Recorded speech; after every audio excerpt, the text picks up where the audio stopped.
All right, everybody. How we doing? All right. Thanks for coming back to the Thursday night kickoff of the 8th annual New Orleans Cigar Box Guitar Festival. And it wouldn't be a festival without sponsors, so let's thank our sponsors real quick. We want to thank Offbeat Magazine, CB Giddy Crafter Supply, WWOZ FM, Louisiana Music Factory, WWL-TV, the New Orleans Blues Society, MGB Guitars, Threadhead Music Foundation, Lace Music Products, Hotel de la Monnaie, Rocket Farm Guitars, Envie Cafe, Rob's Cigar Box Guitars, Steve Arvey's Killer CBG Strings, Soul Country Podcast, and the New Orleans Jazz Museum. Without their help, we wouldn't be having this 8th annual New Orleans Cigar Box Guitar Festival. And Ain't That a Shame is a song, an R&B song masterpiece recorded by Fats Domino. It is also the title of a carved piece of art and painted depiction of Fats amidst the devastation of Hurricane Katrina, which resides in the Smithsonian National Museum of the African American History and Culture. It is quite simply a folk art masterpiece. Our first special guest tonight is the artist responsible for that art piece and for the environment just across the river he calls Algiers Folk Art Zone and Blues Museum. We have another special guest, Mr. Nick Spitzer, the host of NPR radio program American Roots. And he's going to help us get to know his good friend, Charles Gillum.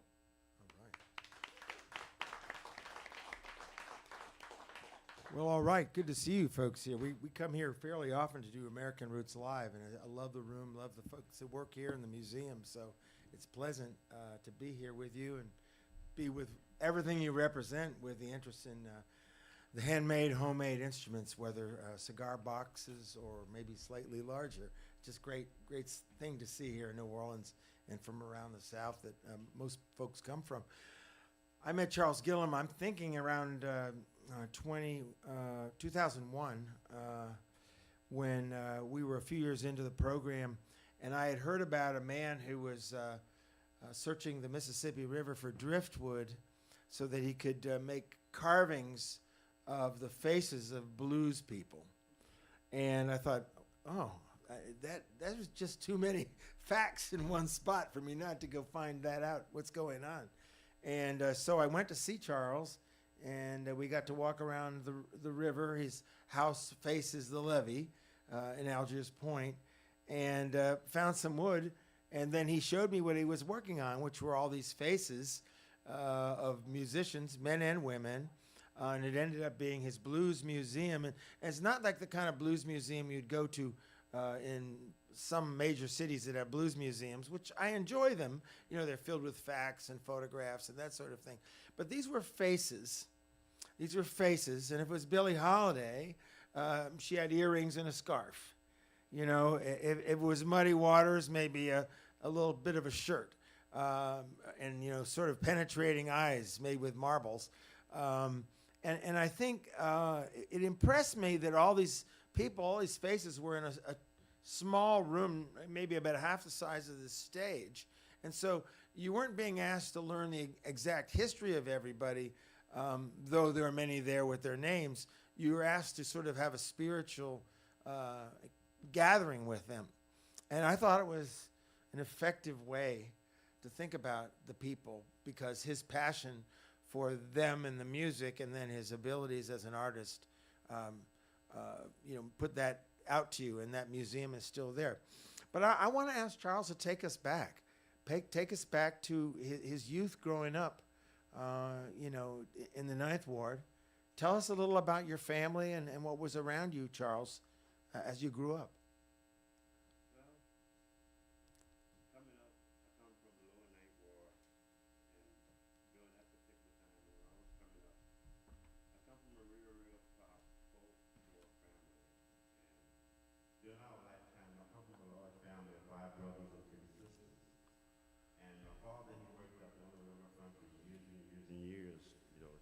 Trying to maintain to keep us together. And I can remember around Christmas time, my father couldn't buy us all Christmas presents. sometime what he would do, he would save up his little money, what he did have on the side, and he would take and he would buy us boxing gloves, Jack Dempsey boxing gloves, by the way. He wanted to get me and my brothers to learn how to protect our sisters from the bullies in the neighborhood. So we learned how to box real good. The thing about it is that around Christmas time, my father, sometimes he would get one toy, and we would try to play with the toy. But a lot of times, when you got your brother there pulling at the toy, and you pulling at the toy at the same time, it's no fun. So I said, well, hey, I'm gonna make my own toy myself. Must have been around about 6 years old. And I come up with this idea with this little matchbox. I would take during that time they had the little wooden matchbox, and I would take all the matches out of it, you play the matches, and I would take and put 2 little sticks on each side of the matchbox as it go in and out the little box, and I would put, it's like I had 2 little testicles on each side of the matchbox, and I would put a rubber band on it and put another little stick, and I would wind the stick way up with the rubber band on it, and I would put the little matchbox in the water and turn it on, and the little boat would float down the river. It was a great toy that I had. That was the first time I started. But then, as we went on, me and my brother used to shine shoes as shoe shine boys when the shoes was out here before the sneakers and all came out. And we used to wander down through the French Quarter. Me and my brother built a shoe shine box, and we went down to the French Quarters. And we made money shining shoes. We had no problem shining shoes, but we take all our money. We would go into this little penny arcade where they had to put the money in the grab machine and trying to grab the prize. And used to wipe us out, take all our money. So what we would do, my brother would get discouraged and he'd go back downtown. No, not Charles. Charles wanted to wander through the French Quarter. So I'm bobbing through the French Quarters, guy looking. And I always wondered, I went down to this place called Jackson Square. And down at Jackson Square is where all the artists paint on the fence. If you ever been to Jackson Square, you see the artists painting on the side, on the fence down. And one day I was just sitting there watching hours and hours, watching them paint. And one day I got enough courage to ask for some of the old spare paint and some of the old brushes, and they gave me some old brushes. And I went home, got me some old board, any board I can find, and painted on it. And I didn't know what to paint, so I decided to paint about my experience as a child coming up with my father and my siblings and my mother. And I can remember that we were so poor that my mother had to get some of my siblings to go live with my grandparents in a place called Central Louisiana, which is Alexandria, Louisiana. But they were like country people, and I'm still a city boy here. But during the time when I was in the French Quarters down there, I used to watch the artists paint, and I got in the courage. I used to paint, and I painted, I went back down, and I brought my paint back in the French Quarters, the painting I was depicting scenes about country scenes, things that I remember as a child. When my father used to taking dresses up, we'd get in the car, we'd get there, we'd go and visit our siblings and my grandparents in Central Louisiana. And I always seen the country scene with the chickens and the cows and stuff like that, and I didn't see that in the city, especially where we was at in the Lower Ninth Ward. And from there, I paint different scenes about my aunt and my cousin and about the watermelon man and all this kind of stuff. And I would put it in my paintings, and my paintings got so the people loved my paintings so much, so my work escalated. Just went to buying my paintings up. Oh man, I was really rolling then. Beg your pardon? Somebody say something? I don't think so. I could say something if you want. Uh-huh. I could. Yeah. Should I ask you a question? Yeah. Or do you want to keep going? Well, you could if you want to. I just want to get that part out where. We'll get to that part. I got the paintbrush, and I actually started selling my paintings in the French Quarters, through the French Quarters and stuff.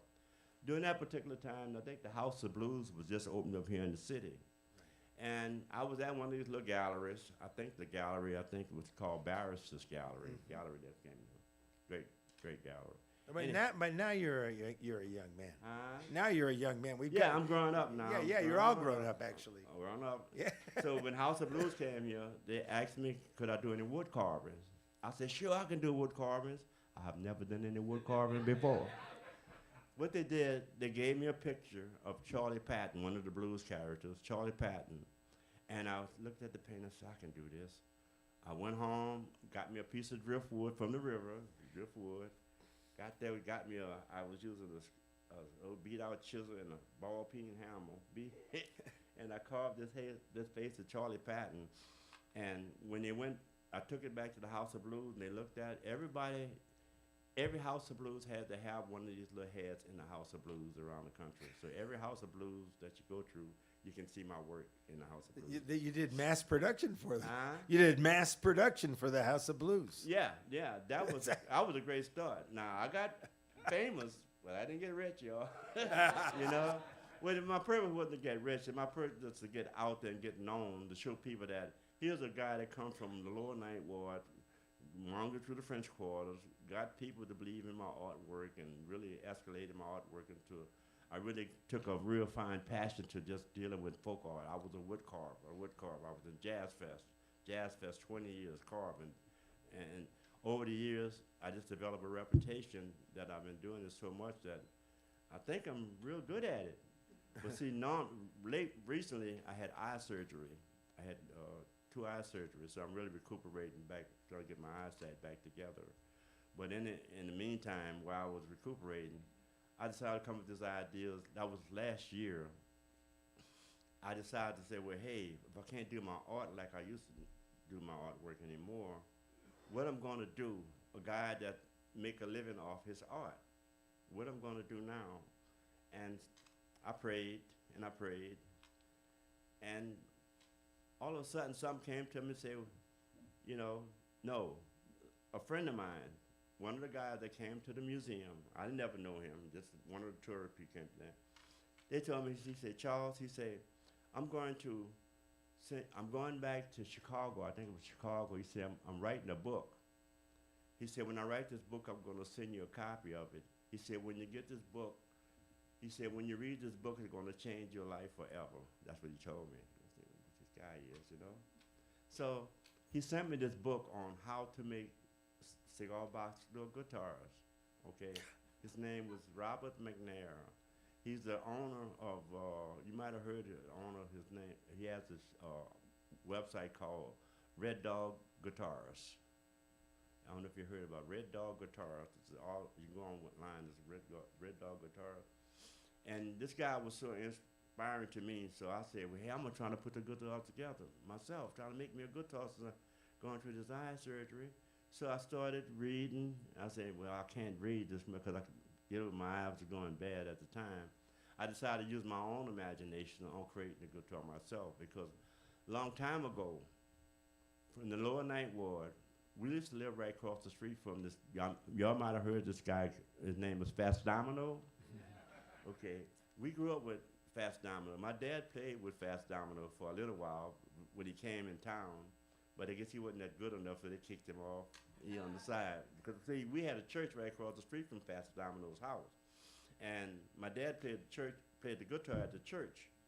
And at nighttime, I was wondering, why is it that this funny music that my dad was playing, you don't normally play music, church music, but he was playing this funky music. And I was wondering what kind of music he was, but he had the guitar, and I always loved that sound of that acoustic sound of the guitar. And it just resonated to me that, hey man, I would love to learn how to make guitars, and I started making these guitars this last year. I haven't perfected it yet. I'm just really eyeballing whatever I can see, you know. But I've been trying to put them together and really show somebody that, you know, come along that can actually maybe encourage me a little bit how to make them a little bit more better than what they are, or maybe some kind of way. I would love to teach this to, not me, but have somebody to see how they made and teach this to youth, to some of the kids. Charles, if I could ask you, didn't you see homemade instruments as a kid? Say it again? Did you see homemade instruments? When I was coming up? Yeah. Yeah. Well, like what did you see? Well, what I see, a long time ago, in my neighborhood, they would take, on the side of this house, they would take a piece of wire, okay? Right. And they would take and they would nail a nail, excuse me, sorry, Mr. Mike, put a nail a Right. bone top, Yeah. and stretch the wire Right. on the nail and on the bone end, twist it and tie it, and we will put a rock up on it, a big rock up on it, and we use it like a guitar. And Yeah. it makes a good sound. Did they have a name for it? That you recall? I don't know. Most of them call it just a bowstring. Or Diddley Bow is the name a lot of people called him over the years. Diddley bow. Yeah. In fact, I interviewed Bo Diddley, and I said, "How did you get your name?" I said, "Is it from a diddley bow?" He said, "What's that?" And I'm thinking his father or mother must have given him that name, but either never interpreted that to him. I don't know. But we've had a lot of diddley bow players in Louisiana, Mississippi, Florida. I think in Florida there was one guy from Mississippi who got quite a few recordings. And from Louisiana, pictures of houses, mostly shotguns, and in north central Louisiana, where you're talking about. Yeah, with the string on the side of a house. Yeah. Yeah, and then maybe use a bottle and change the pitch with the rock or the piece of wood. Yeah, and also take a board and use this big tub, a tub. Right? Get a resonator on it. Yeah, and, and they would make this. Yeah. Yeah, and that was interesting too to see stuff. That Well, was so I think fantastic. the diddley bow and the people. I mean, Little Freddie King. Some of you know here from New Orleans. His first instrument was a cigar box violin, and we have an interview with him where he talks about, as he puts it, big time people around Macomb, Mississippi, in a car that somebody throws a cigar box out of, and he picks it up and takes it home, and his parents won't get him a guitar, and so he uses horsetail hair, and this box, and makes his first guitar that way. So there's these stories are out there with living people. Obviously, Little Freddie. I worked in Afro-French, rural Southwest Louisiana with Creoles, and many people talked about their first fiddles as made out of cigar box. And I have a couple about the size of this that are handmade, not fancy. Yeah, they've got a piece of antler down on the bottom actually to brace the strings. I gave one to the Country Music Hall of Fame, and I've got one. But in other words, the point is that there's a lot of this historically here, but there don't seem to be many living makers who grew up inside the tradition in the way that Charles is speaking of for everything he does conceptually, his painting and that sort of thing. Yes. So when we see this revival and new interest with sort of avant-garde laid over the primitive, it's pretty fascinating what's going on. And tonight I met somebody who's working, an oud? Yeah. Yeah. So I think, there's some really cool things going here. So Charles, what's your impression? I know your site's not what it was before, but before it got where it is now, or actually a little worse before you got your treatments, what was your impression of all these cigar box people making these cigar box guitars? What my impression of that? Yeah, the other people's work that you saw, people who are not doing it the way you started, you kind of worked it through your own head from the local culture. Mm-hmm. Yeah. It always fascinated me to see people making guitars and stuff like that, being constructed like that, and creating, mechanisms like this. Especially what really interested me, because I always admired how the guitar looked.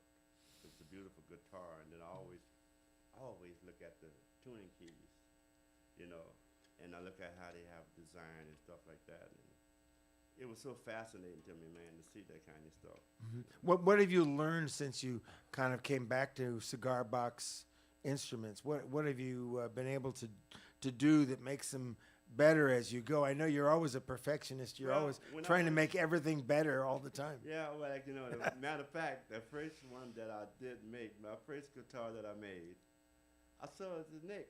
Nick that's came right. through. That is true. It.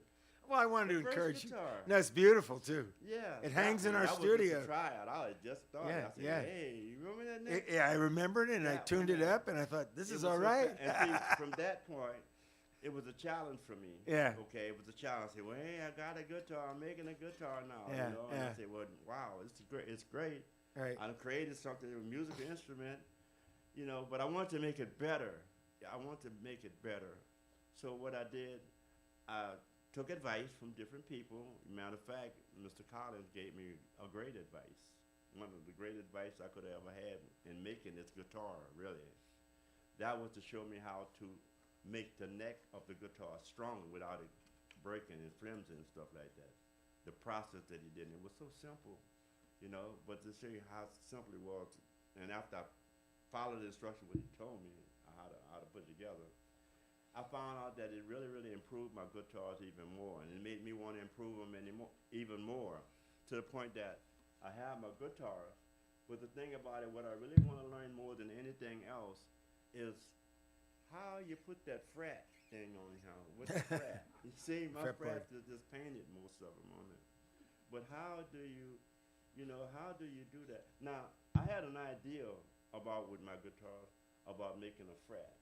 About taking the same thing like my guitars here, Right. and maybe still the crisscross cross pieces, making using wooden toothpicks. Toothpicks. Uh-huh. You understand? Because I think that would make it, you see, some of my guitars it has little decoration and stuff on it, Right. and it gets in the way of the string, the tune of the string. But I figure if I had that wood on there, it would resonate more to the whole guitar than having a little bang bang sound. Right, like that. right. That's what I did to improve my guitar. But other than that, for sturdy, they're real sturdy. You know, I went through that process before. Right, you know, right. But improving them. But my first guitar was really good. This is my third tryout on my guitars. I got one I did after I did the one with you. I improved a little bit more, Right. a little bit more, to the point that I really like this, and I want to improve it even more. What is the big box over here? This purple one we've got. What kind of box is that? The box? Yeah. You don't give my secret away. The box itself? Yeah. Well, what? Yeah. Sure. Well, Why I'ma not tell the you, box itself? I don't have no secrets, because I want people to understand that. Okay. I'm poor, okay? And so I got to get my materials the best way I can get my materials, fellas, okay? What it is that I take, and I used to, when I first started, I would go to thrift shops. I would go to the thrift shops, and I would go and look at the old broken guitars. Sometimes they have them in the thrift shop. Sometimes even go in the toy where the kids have the toys at. And I would take them guitars, and I would strip them sometime with the tuning keys and the different little bridges and stuff. I would take it apart. So I have that. That's improvised for me to improvise on what I was doing with my guitar, you know. And from that, it was working, but I had a problem with trying to put, when I get a guitar, a regular guitar, putting the neck on from taking off a professional guitar, putting it on a box. Yeah. You see? And I had to go through a process to learn how to take that neck from that guitar and put it on the box, because it got a steel rod in that neck of that guitar, the regular professional guitars. I noticed that because I examined them. I've been holding it to them. The thing about it is that making this strong enough is the key, you know. So what about the box? The box, I nobody tell you about the box. I think he's Wait trying to for hide the wait box. for the I think I know what some of the boxes What are. it is, But the you're box. going to say. Okay. What it is, the box. It's really nice boxes. They got really, really nice little edges on them where you don't scuff the box off. I get my boxes, believe it or not, from Walmart. Okay? Walmart, the supermarket. Well, you had some boxes, though, that were like... Larger? Well, I don't remember, but I think you had some that were like for silverware. And you had some boxes from holding silverware, I thought. Yeah. Well, Yeah. that's what I said when I was in the thrift shops. Oh, that's I where would you go got to the those. thrift Yeah, shop yeah, and yeah. find boxes, jewelry boxes, like the old box you put silverware in. Right. I would rip all that out of the box. Yeah. Everything that contained all out. So if you found a good wood box, whatever the size or shape, Right. you're going to make it happen. Make it happen, because Yeah. number one, you're looking for that amplifier. Right, you right, know, right. to No, I resonate that understand. acoustic But sound. I'd seen a variety of shapes of boxes. Yeah. And there well, were some large cigar boxes, too. Yeah, but See, mostly I not. I had one, a bass when I sold. I don't know if one of the guys got. I made a bigger box. The big I did with the jewelry box, but it's big. I Okay. made a bass. Right, right. I made a bass with Yeah. that one. And it come out real good. Yeah, I want to say this though, but there's one. If you go to, Charles got his display out there, and take a card, and you can make an appointment to see the museum. He's not open as much as it was. The whole front yard is filled with handmade statuary, some of it really larger than life, actually, some of it life-size, wheels, all manner of things. It's really a fantastic yard, and you can come see what he's doing and look at things that he has for sale and have a tour of that spiritual chamber that I'm talking about. But I also want to say, Charles, over the years, I mean, you have carved images of second lines on kitchen cabinet doors. That's You right. have carved the images of infamous bullies in the neighborhood who were buried on cabinet doors. Yeah. You have commented on people in New Orleans and in the region and types of people on all kinds of found wood.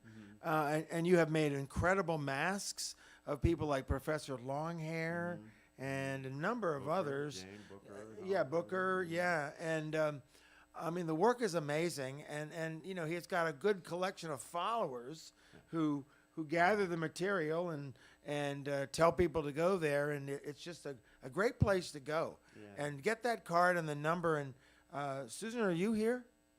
There she is. Yeah, that's the booking agent. That's his wife, Susan. 35 years of that one. There you go. Yeah. A long time, 35 years. But my point here is that Charles is a pragmatist.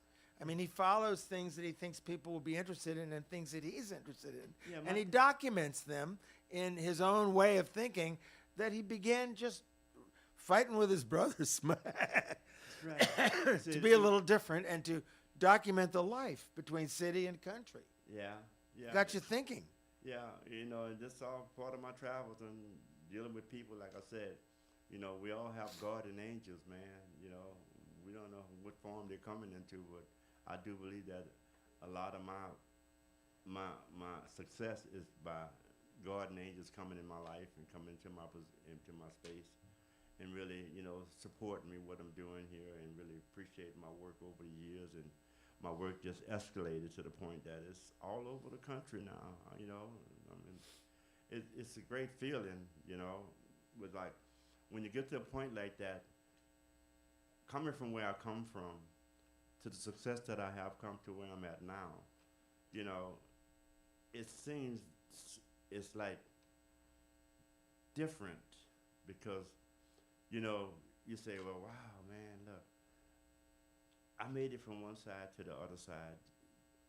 I wish I could bring somebody on that side with me to understand how simple it is, you know, just to use your own imagination, be creative. I met a guy, by the way, when I talked to him. Y'all might know him. His name is George Rodriguez, Blue Dog Man, George Rodriguez. And I met George Rodriguez in a funny style. George Rodriguez they was having, me and my wife was going through the French Quarters, and George was having a birthday party. The staff was trying to give George something for his birthday, and they didn't know what to give George, for man had everything. And they had me carve a little small head of George Rodriguez, and they presented to George, like I did the head like you, and they presented to George Rodriguez, and he really loved it so much. He wanted to meet me. He had to meet me. When I got a chance to meet George Rodriguez, he took me to his, what he called, he said, private man cave. I don't know what he's talking about, private man cave. And when I went there, turned the lights on, and I could see all kind of Blue Dog prints and Marilyn Monroe prints and all kind of Ronald Reagan prints and Rolodeck, all kind of Blue Dog. I said, oh, Mr. Rodriguez. I said, this is fantastic. He said, wait a minute, y'all, wait a minute. He said, you don't call me Mr. Rodriguez. He said, you just call me George, because we're a friend for life. That's what he told me. And in that, I'm walking through there, and I'm looking, so I loosen up. So I'm really looking through the museum, looking at all this beautiful stuff. I said, George, I said, tell me something. I said, how do you come to be so rich, and all you do is paint a dog? You know, and then what George told me, he said, he patted me on my shoulder. He said, Charles, he said, I'm going to tell you something. He said, it wasn't always about that dog. I don't know if y'all know the story behind the blue dog. But this is what George told me, quote what George said. He said that it wasn't always about that blue dog, because George was painting since he was 7 years old. He was always painting. He was Cajun from Cajun up there. Right. Yeah. And he had the dog, but it was a family dog. And if y'all don't know the dog name, that blue dog, George told me that blue dog name was Tiffany. Tiffany. And Tiffany happened to pass. When Tiffany passed on, his mother told him, this is what George told me, his mother told him that if he didn't put that dog into every one of his paintings thereafter, that dog will come back to haunt him as the, as a loup-garou. That's a loup-garou. All right, yeah, loup-garou. I said, Yeah, tournée. Yeah, werewolf. Yeah. Yeah. And every time George had a book signing, he would invite me to his books. I got some of George's books that he did a long That's time right. ago. A lot of But your I'm walking through there, and I'm looking around in this thing there, and I wanted something to put in my museum in honor of George Rodriguez. So I look in the corner of his studio, and he had this easel that he said he made millions of dollars with this easel that he had. And I asked him, I said, what you gonna do with that old easel, George? He said, you want it? I said, sure, I want it. I'm gonna put it in my museum in honor of you. He had it, he said it was broken at the bottom of the head. I had it welded, fixed up, and I said, I'll fix it up, I'm gonna put it in the museum. I said, but I'm not gonna put it in the museum until you sign it over to me. So he signed to Charles from George Rodriguez in 2004. Yeah. So I have that piece in my museum also. Yeah. Different people that, that I met over the years that inspired me. George told me, he said, about the blue dog, he said, just Charles, he said, just be persistent at what you're doing. Keep doing what you're doing. Keep doing and use your image. Keep using that image that you love so much. Keep using that image, and it's gonna grow on people over the years. What I started doing, I started dealing with, because New Orleans tradition of jazz and stuff, I started dealing with the jazz festival, jazz second line in the jazz funeral, and I would carve them. Matter of fact, if you leave out this place and look across the street or by that little restaurant, pizza shop, you'll see all my work all around that little pizza shop. It's all over all over everywhere, you know. And I'm thankful for that. But like I said, you know, it's a travel and a journey. Now that I'm dealing with my sight and stuff like that, it's a travel and a journey. Number one, positioning myself to if I would ever get back like that again. Maybe, maybe not. But I'm satisfied because, you know, that's my fate. That's my fate. I have to deal with that. But in the meantime, it's never going to stop me from doing some kind of art. I'm going to do art, something. I do art till I leave this planet. But it's so fascinating to, you know, to be around people, especially artists, and people that's so concerned about your work, and really just seem like when people really look and observe my work, it seemed like it just pushed me a little further, keep pushing me, give me the energy, you know. Well, Charles, thank you for sharing some of your story tonight. Give Charles a round here. It's an amazing life and history. Get that card, and actually there are many, many more cigar box guitars at the house that are quite varied and improvisational in all kinds of ways. So if you want to see more of them, they're there, and Susan will answer the phone, and she'll tell you either to go away or come over. Thank you, Charles. It's great. And I'm sure Charles will answer questions at his table later if you have a chance to talk to him a little bit. Appreciate that. I appreciate you all, man. Thank you all very much. Keep doing the good work what you're doing, man. You know, I enjoy the guitar makers of the world, you know. That's great. My next guitar, I wanna make a violin. I'm not stopping you. Just a thought. Just a thought. Sounds like it's time to go to work. Yeah, it is time to go to work. Please give it up for Charles Gillum, Algiers Point international artist and museum curator. And please give it up for NPR's Mr. Nick Spitzer. Charles is going to be out in the lobby if you want to go talk to him. Ask him more about his art and his museum and his art installation on the West Bank. And we're going to get ready to do our video playoffs finals. So just stick around.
Okay, folks, thank you for sticking around. This is an important part of our event.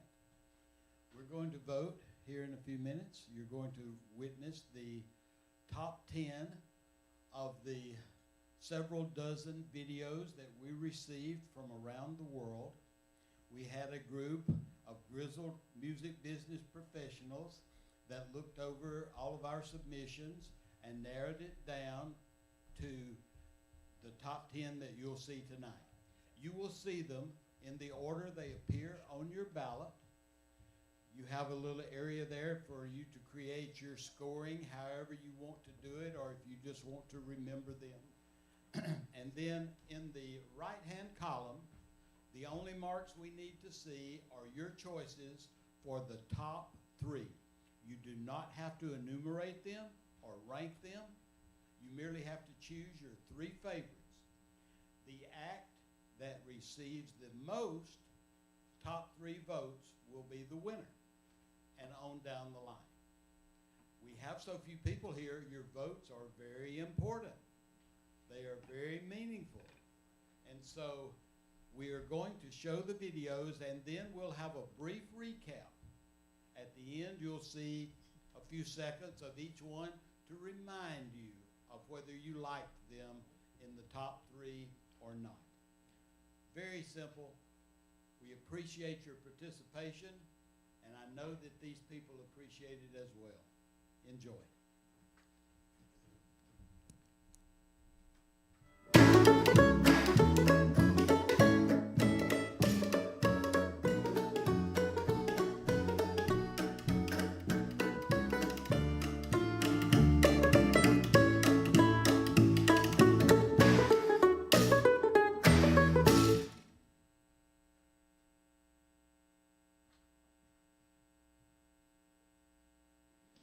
Hello, my name is Steve Holliday from Holliday, Tennessee, and I will be performing Mole in the Ground, an old traditional tune. Is my submission to the CB Giddy International CBG Video Playoffs. 1, 2, 3, 4.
it's us again. Gumbalora Swamp Walkers, Sydney, Australia. Traditional country of the Gadigal people.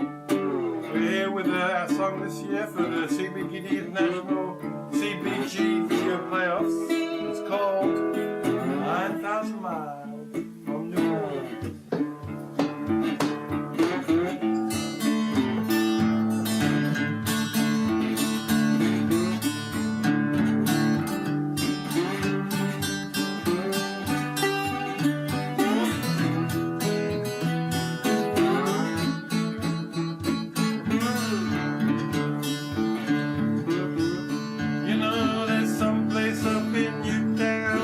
Selling po' boys, gumbo too, and making Mardi Gras noise. I don't want any of that, 'cause I'm 9,000 miles from New Orleans. Yeah, well, I know I had some problems, too many guns, young black men dying, someone's father, someone's son. Still I'm dreaming of Le Bon Temps. 9,000 miles from New Orleans.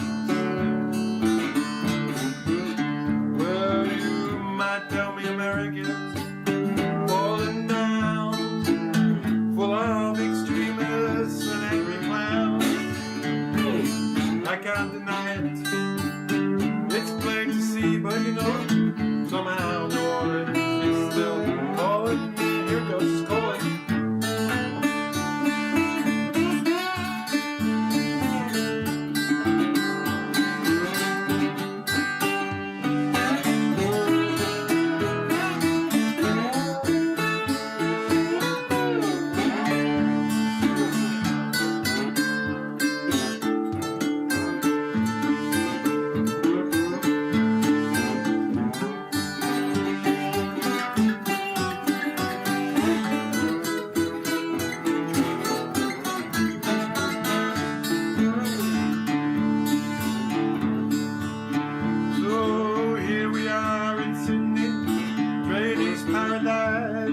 There's more cars than people and we never think twice. Waiting for a jackpot 9,000 miles from New Orleans. Well, I know what they say about the NOPD. Have you heard about deaths in custody? Well, maybe it's not so different here. 9,000 miles from New Orleans. You know, maybe America's got the best of the worst. It's supposed to be the head, then slammed in reverse. Went out for cigarettes and never came back. Seen in New Orleans walking on the railway track. Well, won't have no second line, marching down my street. Oh, the distant echo of a brass band beat. We don't hear any of that. Yeah, 9,000 miles from New Orleans. Oh, we don't get any of that. 9,000 miles from New Orleans. Yeah, we don't get any of that. 9,000 miles from New Orleans.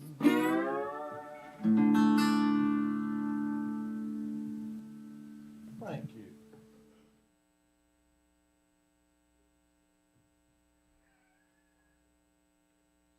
Hi, my name's Steve Davis, also known as Dogleg Steve. I live in Torquay in Devon in the United Kingdom, and today I'm going to play for you a piece that I've written called St Martin's Rag. It's one of several ragtime pieces that I've written for 4-string cigar box guitar. This will be my submission for the CB Gitties International Cigar Box Guitar Video Playoffs. I hope you enjoy it. Thanks for watching.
Yeah.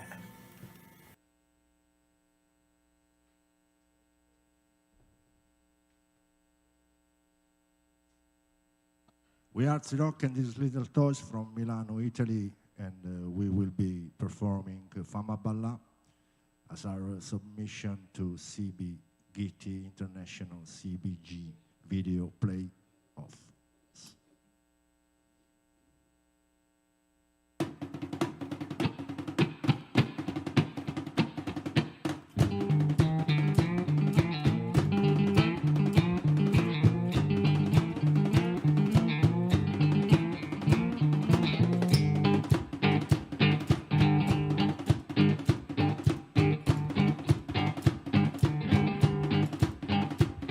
Quando erano criato, la gente se ne tarantella, la gente che ballava, cazzuppava per terra, poca so ciucci grandi, e casa di sta tarantella, pure che stava lontano, ma ricordo resta terra.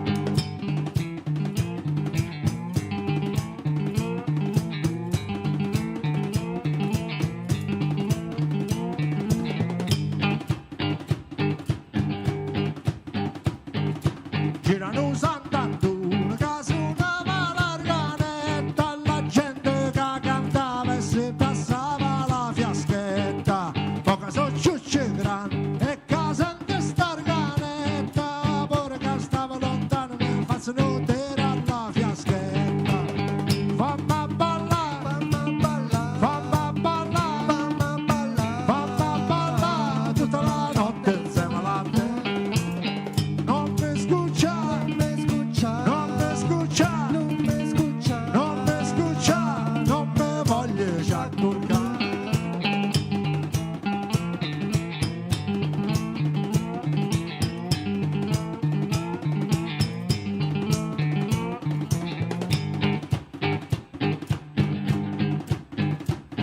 Quando erano guaglione dalla festa di Santa Blasa, mai messa alla cantogna e mirata non bella vasa, poca so ciucci grana, non mi ricordo come si fa, c'è sempre una volta potesse pure che mi piace.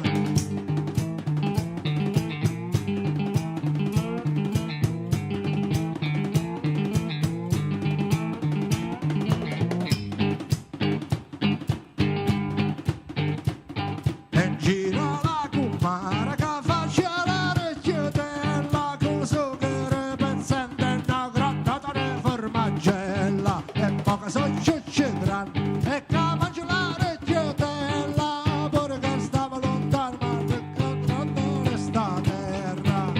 Fammi ballare, fammi ballare, fammi ballare, fammi ballare, fammi ballare tutta la notte insieme a te. Non mi scuccia, non mi scuccia, non mi scuccia, non mi scuccia, non mi scuccia, non mi voglio sciacquarcare.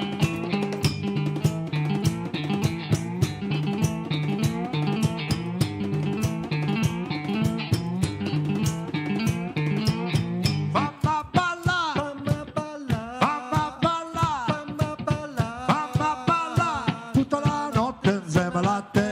Non mi scuccia, non mi scuccia, non mi scuccia, non mi scuccia, non mi scuccia, non mi voglio sciacquarcare. Fammi ballare, fammi ballare, fammi ballare, fammi ballare, fammi ballare tutta la notte insieme a te. Non mi scuccia, non mi scuccia, non mi scuccia, non mi scuccia, non mi scuccia, non mi voglio sciacquarcare.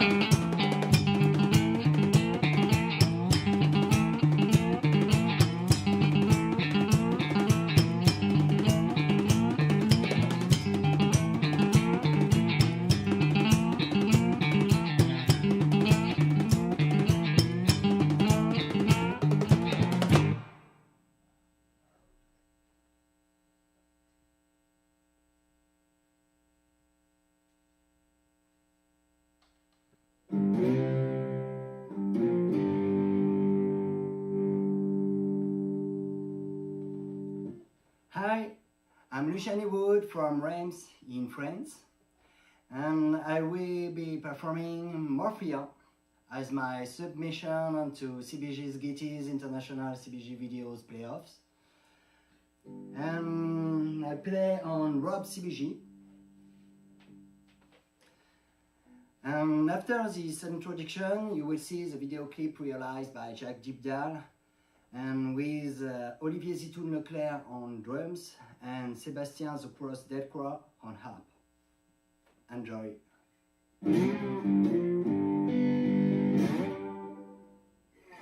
What else is on my mind? Waiting for the moonlight side. Waiting so fast, I can't sleep at last, no fear.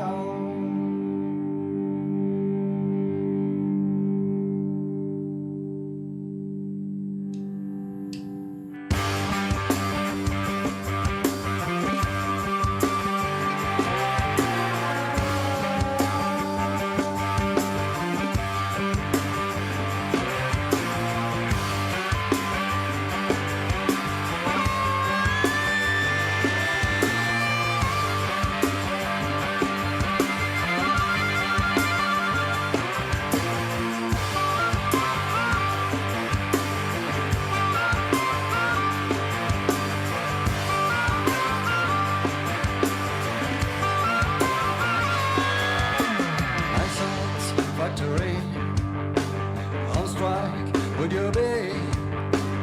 No holidays for full-time brains, no more mercy, neither interference, no insane reality. What all scenes of my mind, waiting for the moonlight side, riding so fast, can't see but like no fear.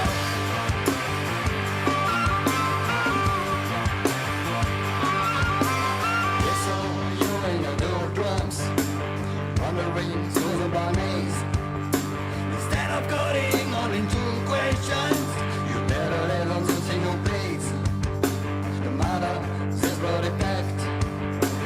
Life is a time to unpack.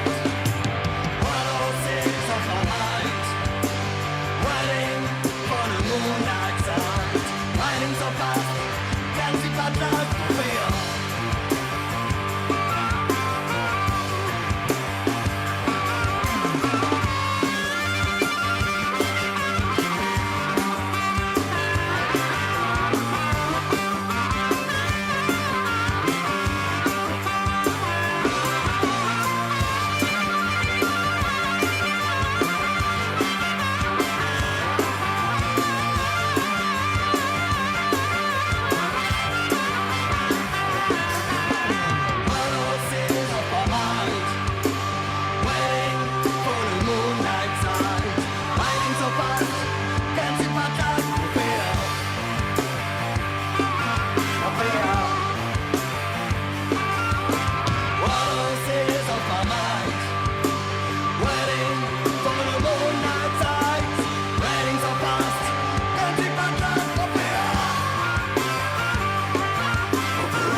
Hello, we're Dodds from Manchester in the UK.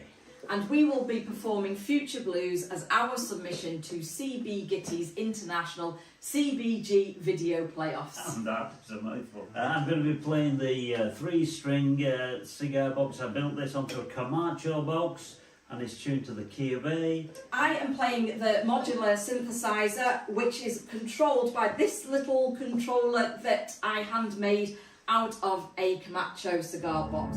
This amazing mix of Europe and Africa is America's most distinctive song style. It's also the product of the folk culture of the Mississippi Delta.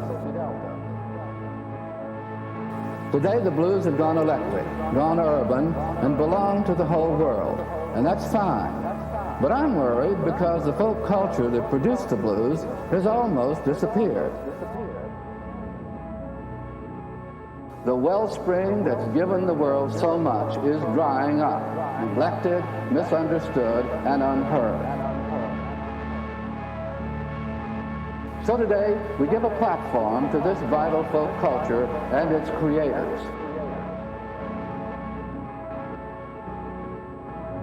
We meet the black pioneers who helped to carve Mississippi out of the wilderness with their work on farm, river, railroad, and levee, creating a new music out of their loneliness and their deprivation. Music that once heard can never be forgotten.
Today the blues have gone electric, gone urban, and belong to the whole world.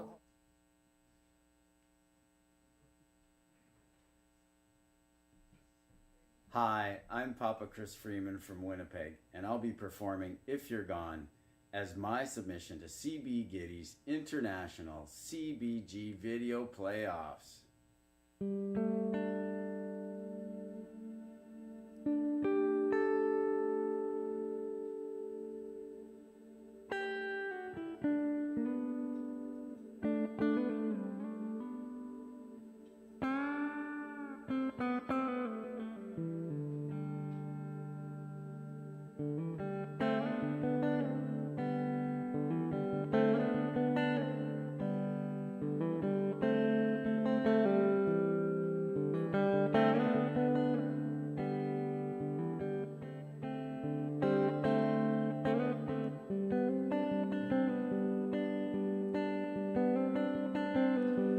clock on the wall is ticking loud, and the refrigerator hums, and I just felt the sun go down. End of the day, but you don't come. End of the line for me if you're gone.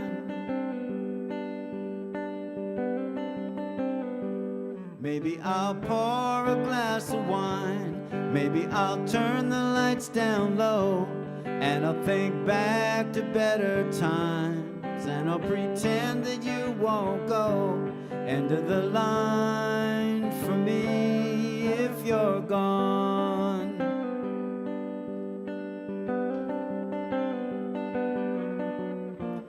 Everything screams memories of you, ashes and dreams by the door.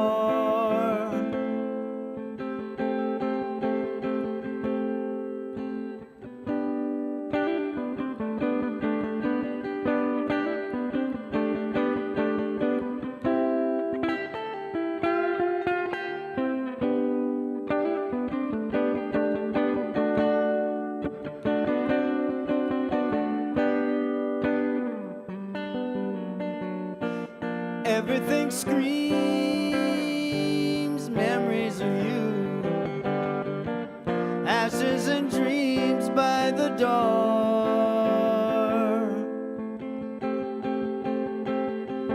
But if we could talk for a little while, you always had the right words to say, and you would hold me in your smile, and I could find another way.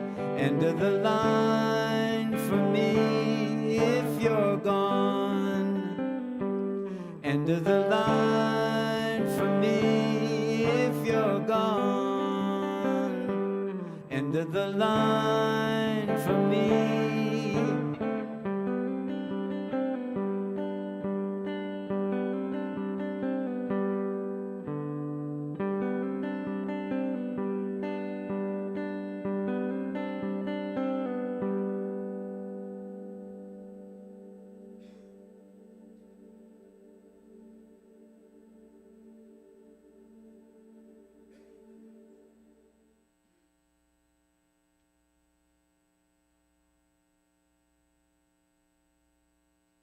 Howdy folks, I am Walt Lysak from Winnipeg, and I will be performing Come My Little Pink as my submission to C.B. Giddy's International Cigar Box Guitar Video Playoffs.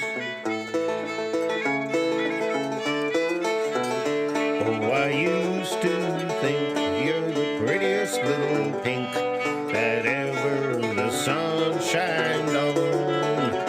But I truly understand you love another man, and your little heart will never be mine. Come, my little pink, let me tell you what I think. You're a long time making up your mind. I truly understand you love another man, and your little heart will never be mine. Oh, I never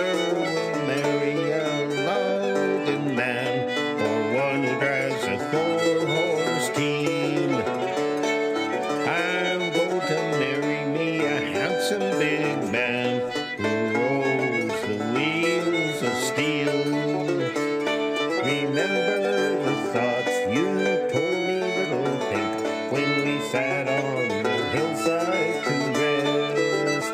You tried to make me believe all the lies you told as the sun was setting in.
Thanks for watching, folks. We'll see you down the road.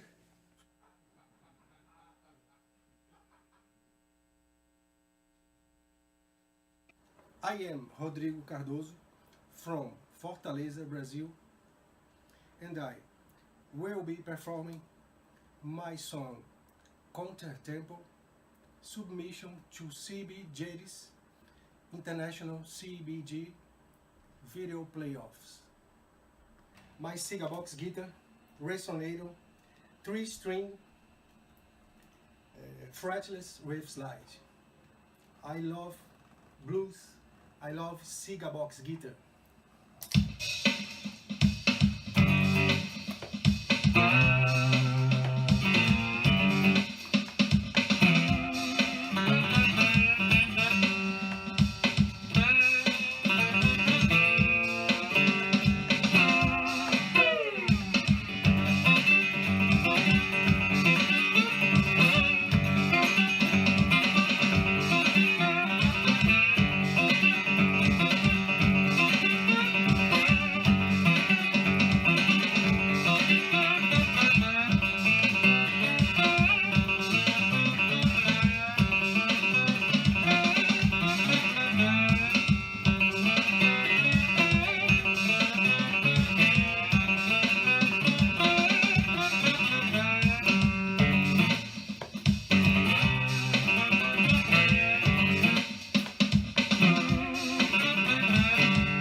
Hey everybody, my name's Meg Williams. I'm from Nashville, Tennessee, and I'm going to be playing Allman Brothers' One Way Out for my entry into the CB Giddy International Cigar Box Guitar Video Playoffs. I'm playing on a 6-string cigar box guitar, a custom build from my partner Travis Bolin, who is a wonderful musician and builder. And I love red and I love sparkles, so he made it to my liking. I'm very good. This is one of my favorite songs, so I'm very excited to share it with you guys. I hope you enjoy.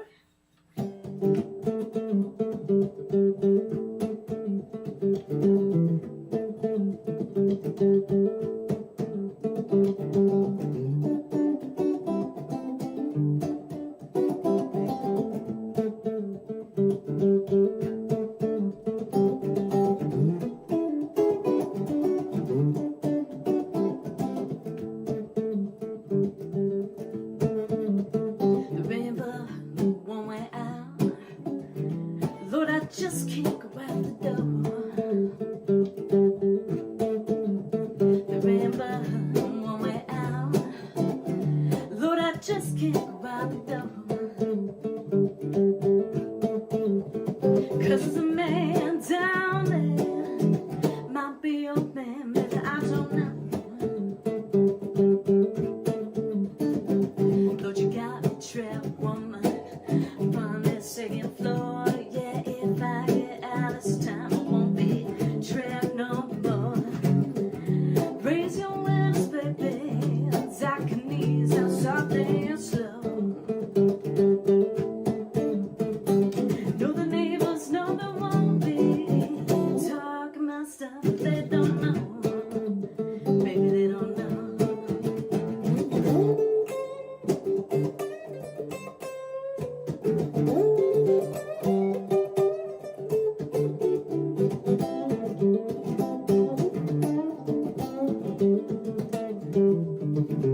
All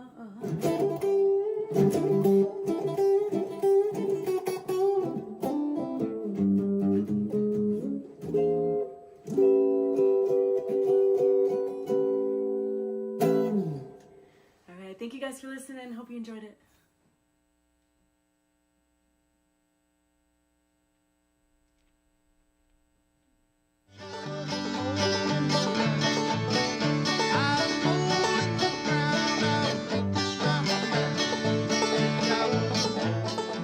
About the NOPD. Have you heard about this in custody? Well, maybe not so different here.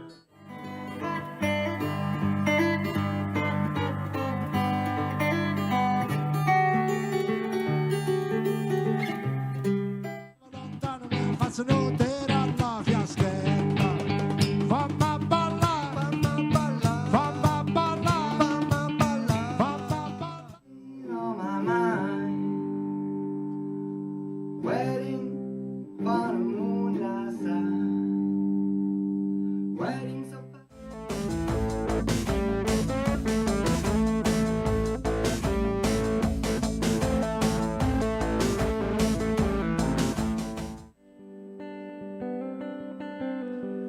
Clock on the wall is ticking loud, and the refrigerator hums. But I truly understand you love another man, and your little heart will never be mine.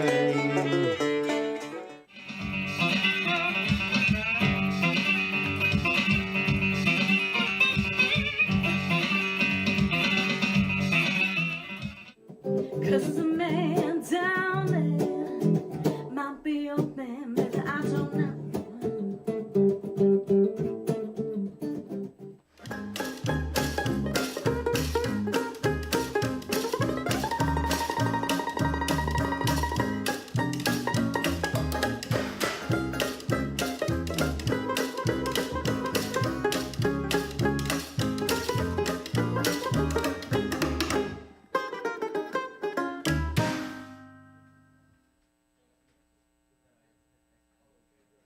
All right, everybody, how we doing? All right, how we doing, everybody? We just watched 10 videos from around the world to show you how impressive and important the New Orleans Cigar Box Guitar Festival is. They've submitted from everywhere across the globe. You guys will fill out your forms, and then on Saturday night, they will announce the winner. So if you all want to stretch your legs real quick, maybe go get another drink, say hi to Donnie, our bartender. And then in just a few minutes, we're going to have our third installment of the Thursday night symposium right here at the New Orleans Cigar Box Guitar Festival.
All righty. How we all doing?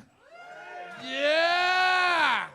Thanks for hanging out for the Thursday night kickoff of the 8th annual New Orleans Cigar Box Guitar Festival. We've had a great day, and we've got some more great music and knowledge and stories in store for you. But I'm not going to be the one to introduce to you. I'm going to introduce someone who really knows about this.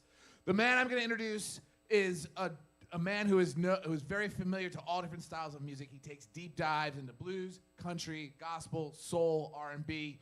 He has a podcast called Soul Country. Please let me introduce to you Mr. Rick Stewart.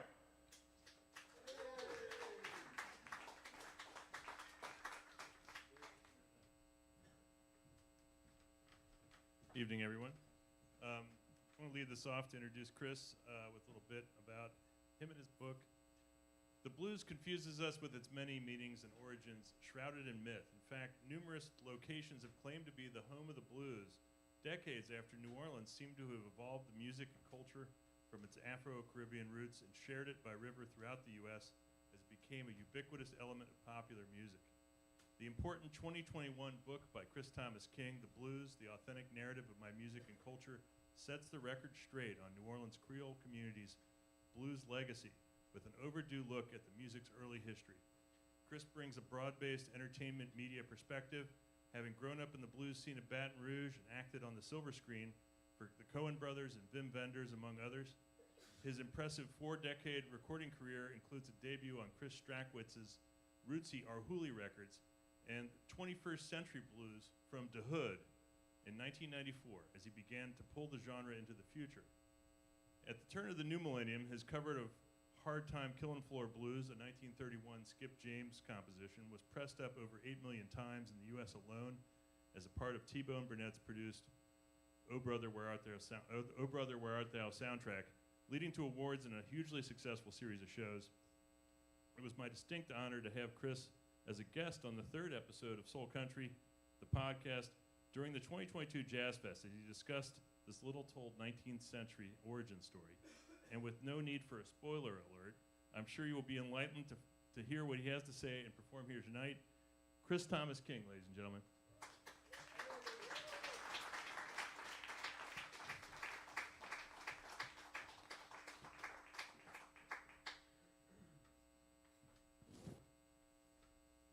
Thanks for that wonderful introduction, and I'm delighted to be here with you guys at the Cigar Blues Box Festival. You guys having a good time out here with this thing? I heard it's been some great storytelling and some good music already, and I hope to continue that.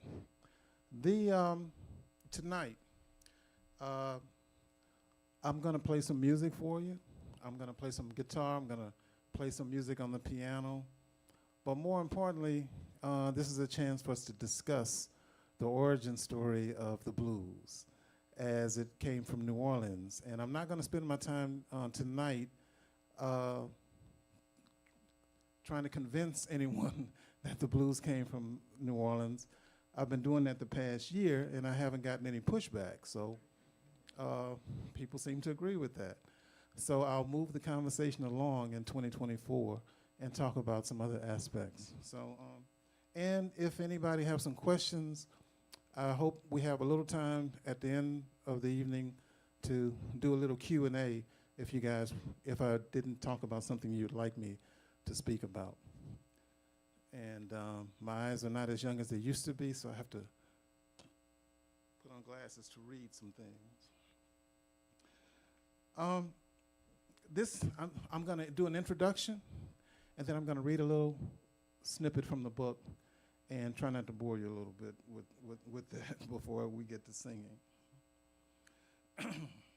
If you came here to feel sad, down, and depressed, well, you're in the wrong place. That's not what the blues is about. The blues is a joyous music, free expression that proclaims to the world, ain't nothing wrong with letting the good times roll. So kick back. I'm sure everybody's had a drink or two, and might not be any much dancing here tonight, but I'll be your guide tonight as we journey back in time to the old Vieux Carré, to a district known as Storyville, New Orleans, where the blues was born.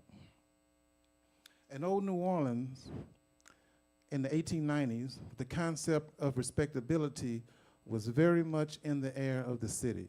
Respectability was championed in newspapers, debated in salons and church pulpits. This was, after all, the era of high Victorianism. The morality police were posting blue laws, and let me underline blue laws. They were posting blue law warnings all over the city. It was the dawn of the temperance movement, which outlawed the sale of beer and all alcoholic beverages during Prohibition. In uptown New Orleans, the members of the so-called polite society were determined to keep brawls, gunfire, and especially the infectious music of black Creoles called the blues, quarantined in a red light district in the French Quarter. The blues originally had a Creole meaning. It meant that the subversive music was blasphemous. It was sacre bleu. It was blue entertainment. Well, let me make it plain, and pardon my French. It was the holy shit music of black Louisianians.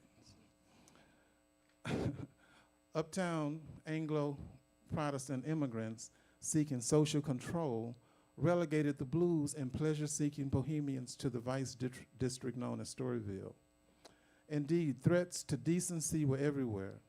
In the city's relaxed cosmopolitan ethos hardly conformed to what was acceptable in the rest of America.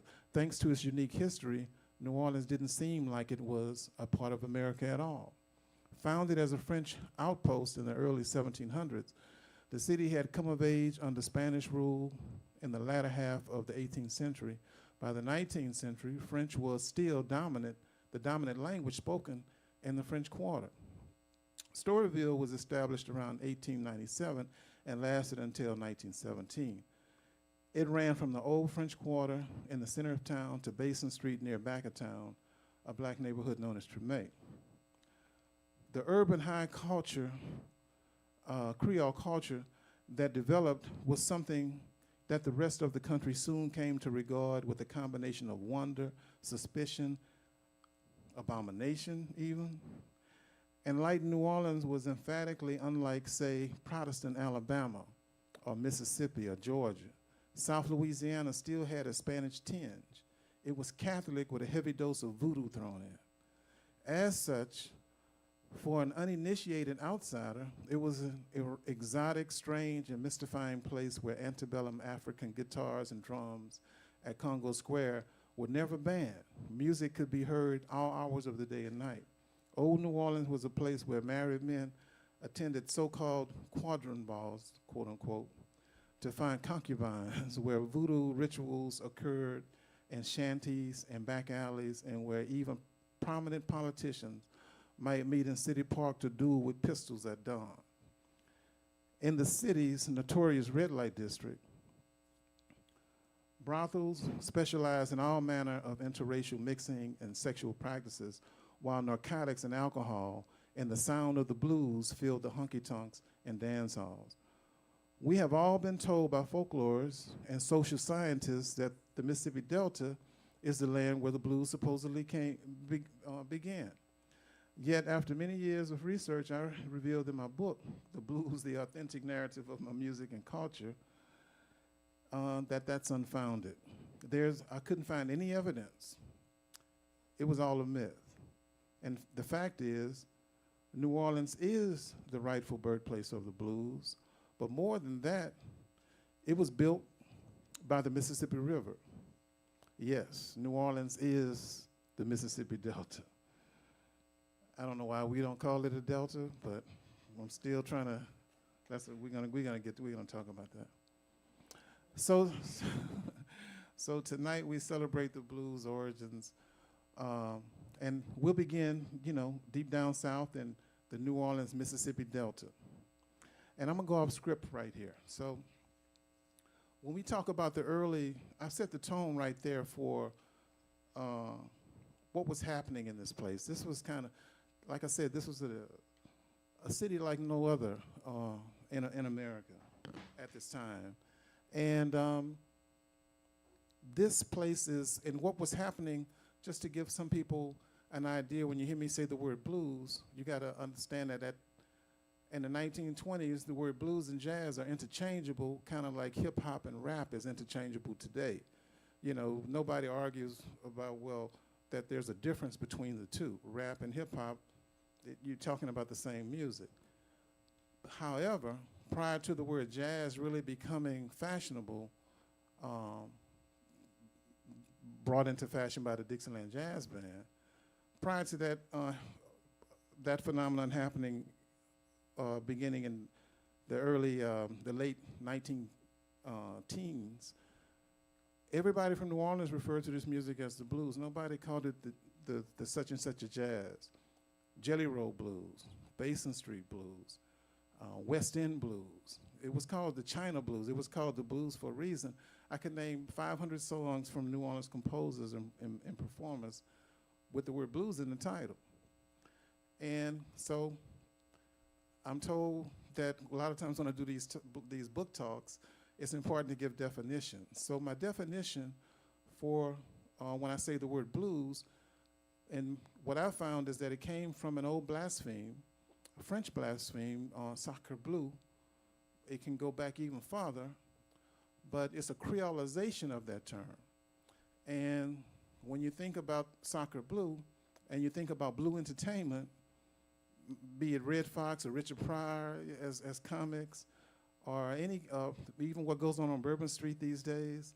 I was watching a college football game the other day, and they just happened to be strolling down Bourbon Street, and some of you guys know what happened when they showed the beads or whatever. It was live on television, you know, and a woman was, you know, showing her stuff, and it's like all the kids sitting at home across the country saw that, and it's like, oops. But so blue entertainment is how this music got its name, and it's a creolization of that word. And when you hear people, it has a French Creole connotation, and but when it left Louisiana and Jelly Roll went to New York or went to Chicago or went to Indiana or wherever they might have been, and they said they're playing the such and such a blues, people attached the Anglo definition to it, melancholy, sad, down in the dumps. And it's a total different meaning. Blue entertainment has a totally different meaning in the French and in the Louisiana language. And by the way, at the turn of the century, in the late 1800s, a lot of people still spoke French. There were black newspapers published in French. A lot of my research came from French black newspapers that were translated into English. And another thing, when I was a kid, the people in West Louisiana, who we refer to as the Cajun folks, many of them didn't even speak English in the 70s, you know. So if you came from West Louisiana, your grandparents probably weren't all that, you know, well-spoken in the English language. So it's even more recently that the Cajun people put aside the French or their version of French as a language. So in defining the music and in defining this, it's not so much, I try not to talk to people as a musician and get into chords and notes and things because you lose people, but in a social scientific way, you know, that's what my discussion is. So in Storyville, there is murkiness about who was doing this first. You had a guy by the name of Buddy Bolden that we all know. At least most people have heard of Buddy Bolden. And all the people that heard him said that he played the blues. And the kind of places that he plays was not the most reputable venues, of course, because that's where this kind of music took place. But there's a woman by the name of Mamie Desdunes. And Mamie is someone that Jelly Roll Martin said he heard the blues first from. Now, the polite story is that she played it on a porch down the street from his home in the Gordon District, and he heard her playing it there. But there's also a story, and the people try to clean up this story. That's why the blues got orphaned from Louisiana in the first place, because nobody wanted to claim it, you know. Um, but I think what happened is, well, let me rephrase that. There's also a story that says that Jelly Roll heard her in the brothels performing. She performed piano in these places, and he was younger, a generation younger than she, and he was a beer runner or somebody who was cleaning up or keeping people's drinks filled or whatever bucket they had buckets of beer, whatever they were doing at this time in these places. And it seems that he was influenced, he didn't hear it from her porch. It's possible that he, as a younger person, heard her performing in these brothels, and later on learned from her, learned the repertoire from her, and continued it. So she's a very, very important figure, and more than that, they say that Buddy Bolden is the earliest one as a performer to make the music popular, but as a composer, the earliest person that we know of, born in 1879, is Mamie Des Dunes. And her song is called Mamie's Blues, but some people call it 219 Blues. And if you would indulge me, I'll try to perform it for you.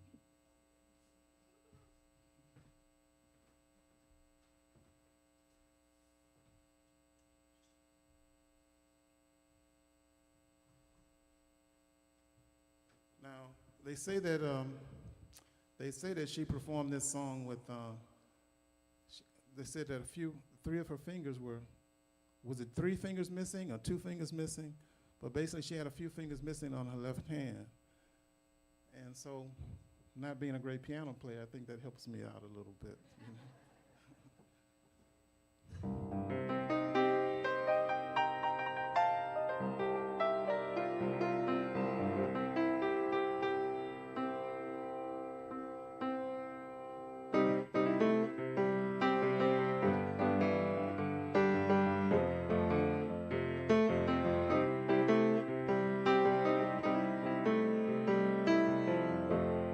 219 took my baby away.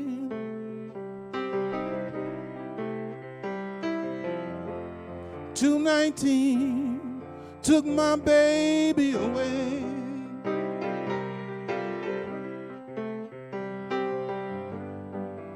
217 will bring him back one day.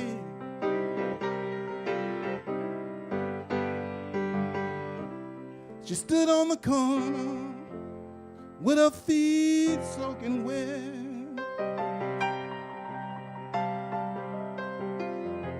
She stood on the corner with her feet soaking wet.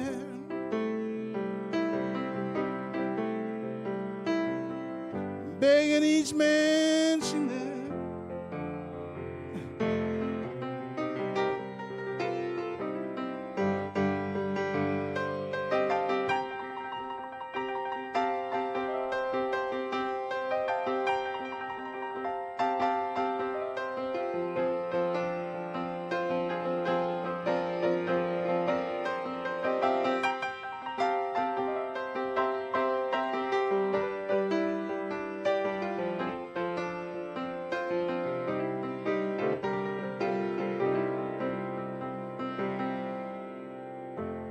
If you can't give me $1, give me $1,000.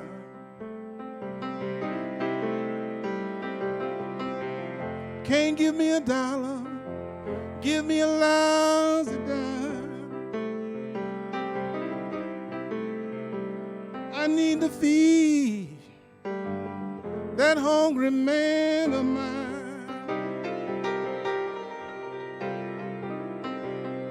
219 took my baby away.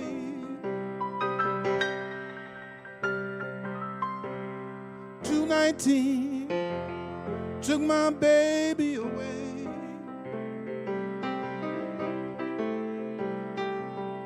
217 bring him back one day.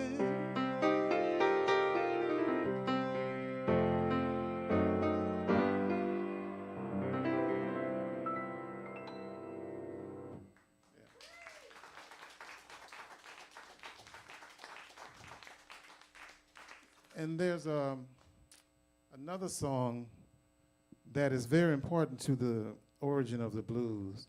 And that is a song by Jelly Roll Morton called Whining Boy. And Whining Boy, like I said to you earlier, it was like Jelly Roll was a runner in the brothels before he was able to get to the piano. I don't know if Mamie helped him to, you know, maybe if he filled in for her and the people liked him or whatever, but somehow he made his way there. Another fellow by the name of Tony Jackson was the, you know, the king of the piano at that time, and he predated Jelly Roll Morton. But there's a song called Whining Boy Blues, and it's essential, and I wrote about it in my book, that it's the song that W.C. Handy heard, that he based his early, you know, one of his first compositions that he published, and he got a lot of credit as being the first person to publish blues. Throughout the 20th century, we all credited that to W.C. Handy, but some other researchers found an earlier manuscript of W.C. Handy's that where he actually said he heard a Louisiana musician in Mississippi that he led on stage and set in at one of his gigs perform Whining Boy Blues. And Whining Boy Blues was known as Jelly Roll's signature song. And Whining Boy is, that's kind of like you're refilling, you're taking all the drinks that have not been fully drunk and pouring them into a new bottle or pouring them into a new glass. I'm not telling you that's what Whining Boy means, but it might be how he got that nickname, Whining Boy. But this song is important because Jelly Roll Morton said that W.C. Handy stole his music, and that W.C. Handy was out here performing his music, and he said that W.C. Handy couldn't even play the blues. He was a trumpet player, and he was a, you know, more of an academic musician, and more of a, but he was an astute music publisher. And so he would gather these folk songs and put his name on them and publish them, and they would be, you know, very lucrative. And Jelly Roll was at a time trying to get recognition for his songs, but this was at a time when a black songwriter couldn't join the writing societies like BMI and these kind of places, so he couldn't get paid for people taking his ideas and his music. And he was, and I think that the pressure that he put on W.C. Handy around 1938 or 1937 caused Handy to take that reference out of his biography that came out in 1941 that said the person he was inspired by was somebody doing a tune called Whining Boy. But now Mississippi have acknowledged that because they put up a marker called W.C. Handy's Enlightenment. So they acknowledge that W.C. Handy was influenced by Jelly Roll Morton to begin, and this guy who was performing that night, to start his blues publishing career. And so I'm gonna attempt to play this next tune by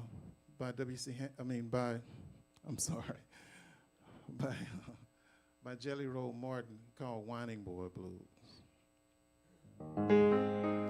Now, Jelly Roll was an amazing piano player, and he could play just about anything he wanted to play of, you know, Italian opera, anything. He could play anything on the piano. But this is a tune that he said he wrote in, he says he wrote it in around 1902 or 3, and but he didn't publish it until some years later. So it goes like.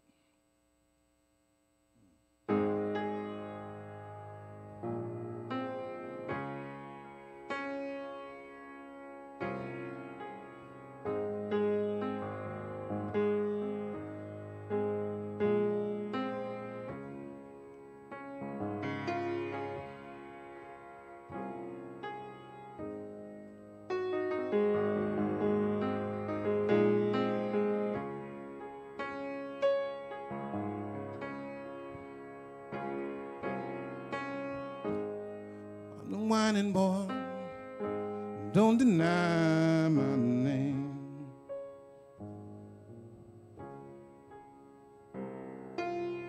I'm the whining boy, don't deny my name.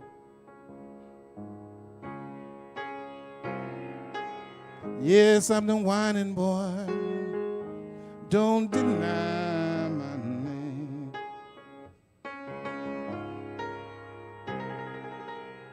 I'm the whining boy, so don't deny my name. My name. Whining boy, don't deny my name.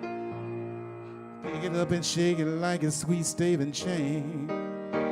Yes, I'm the whining boy, don't deny my name.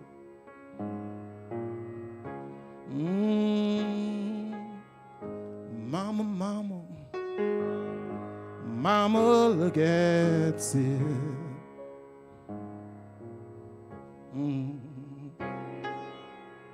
Mama, mama, mama, look at sis.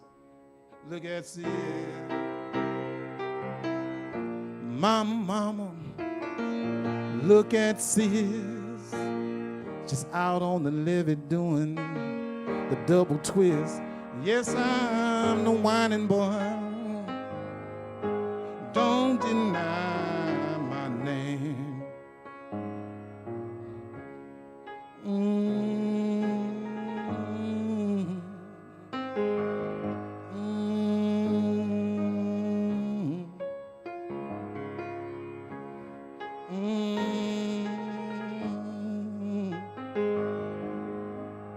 Oh, baby.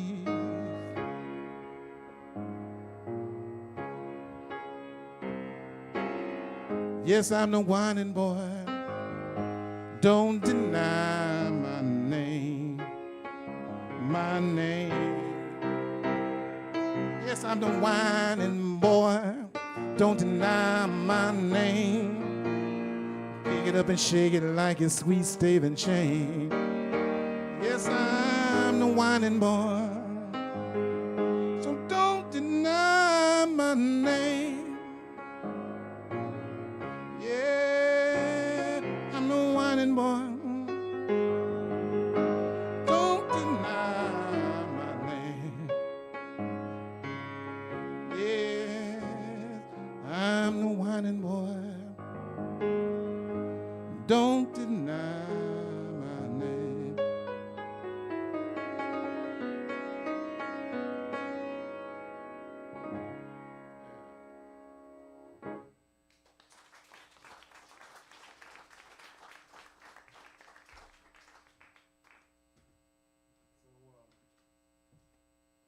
That's some of the early, we're talking 1902, we're talking Mamie's Blues, probably even before that, late 1800s. And there's some other aspects that I go into.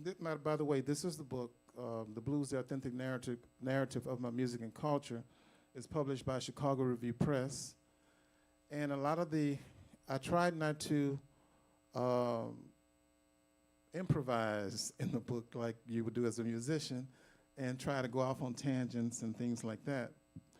But I think it was important to write this book because I began wanting to write a book about a memoir about growing up in my dad's juke joint.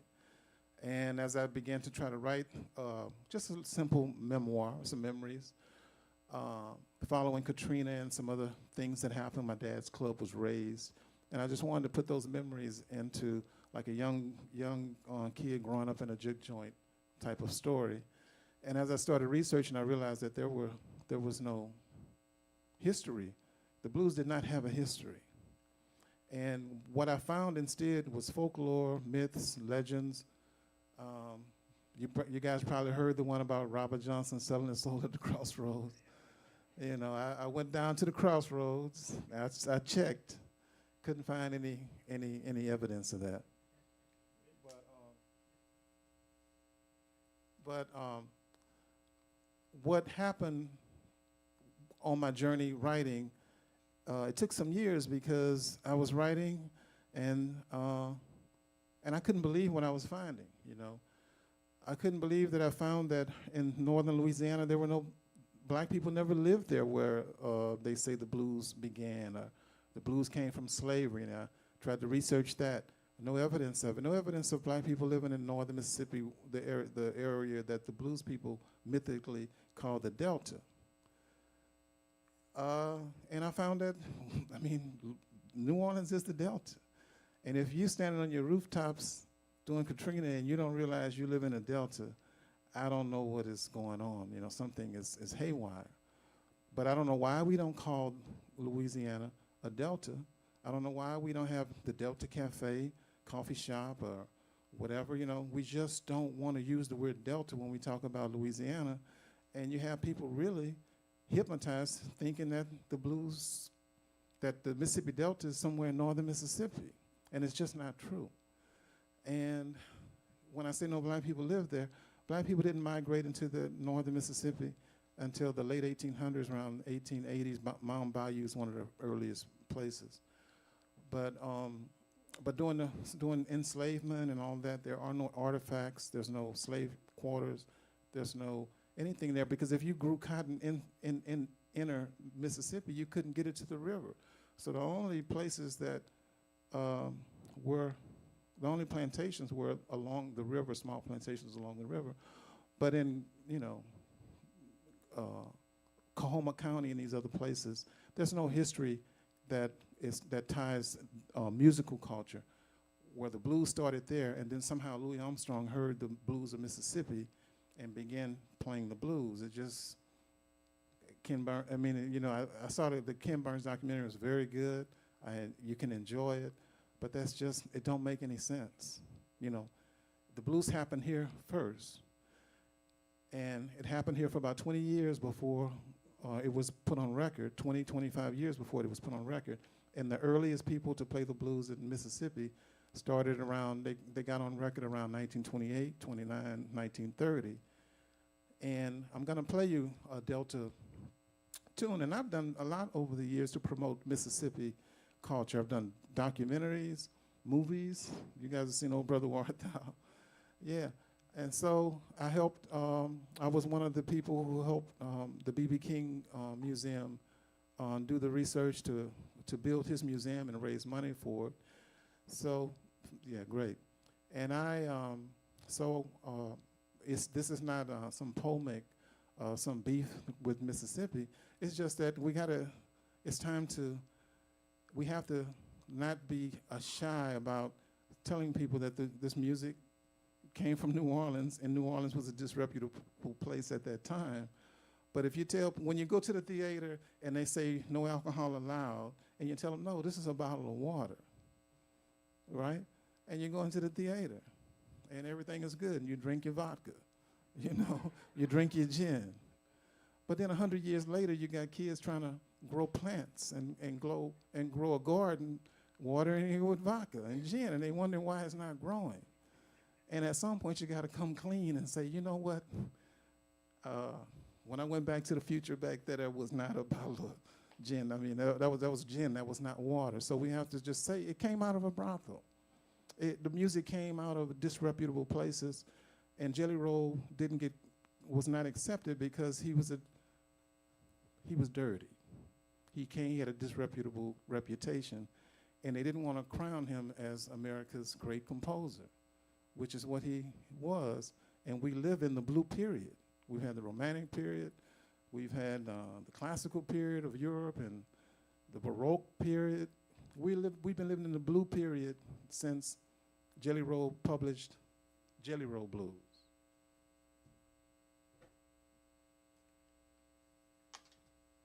And matter of fact, a lot of things that we took for, a lot of things that was disreputable, just think about it. Back in the 20s, dancing.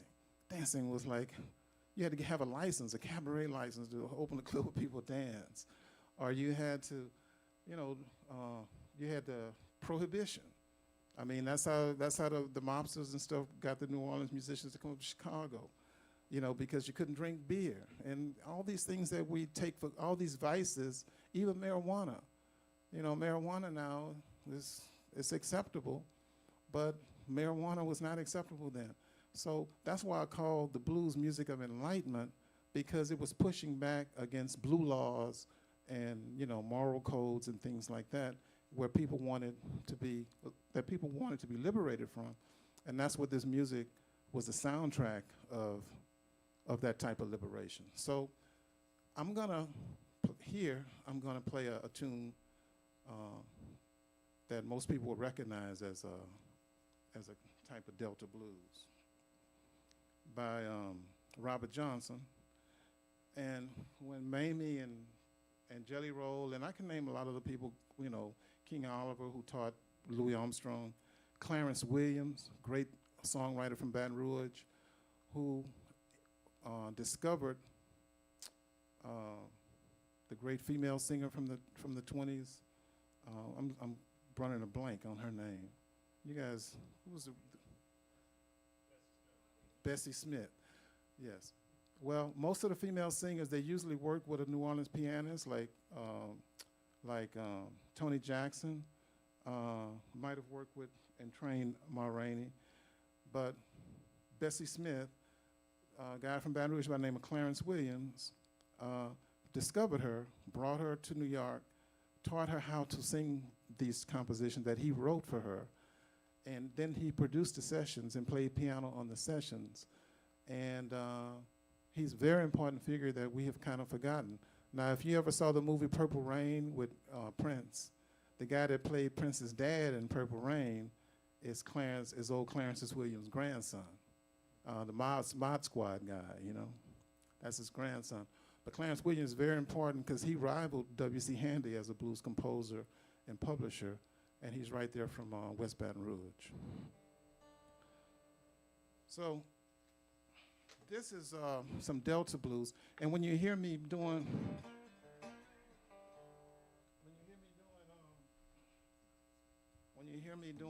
some slides.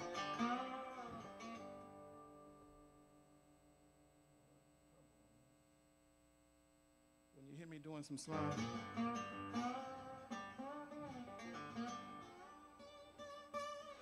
When you hear me doing that, you got to think of King Oliver, who played with, he put bottles in his trumpet, he played with toilet plungers and things, and got that muted sound that kind of mimicked the human voice.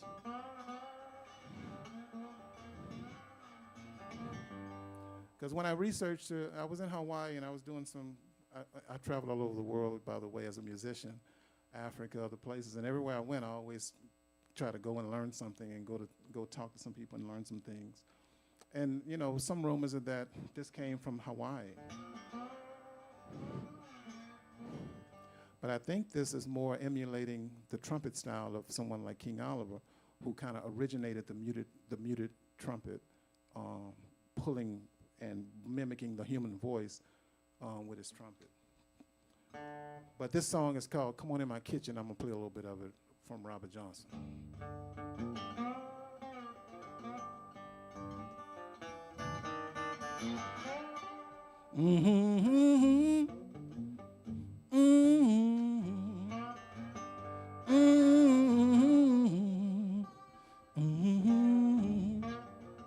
You best come on in my kitchen. Lord, it's gonna be raining outdoors. The woman I love, she took my best friend. That joker got lucky, stole her back again.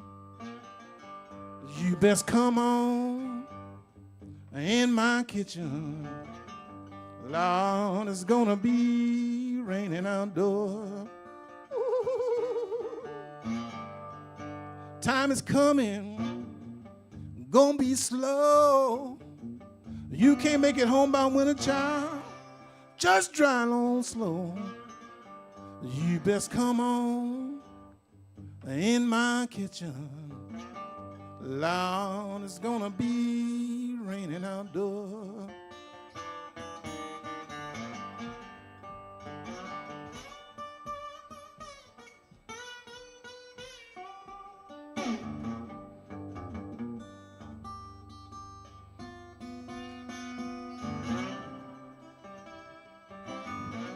can't you hear that wind howling?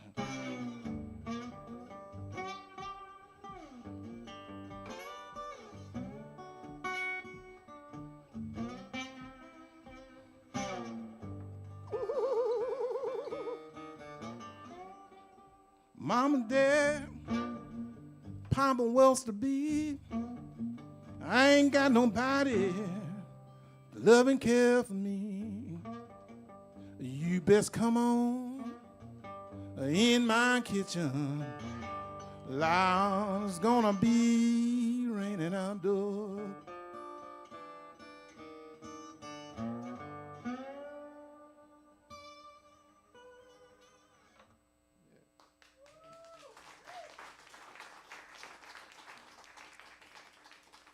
Thank you. So we've done some music. I have another song I'm going to do before I finish.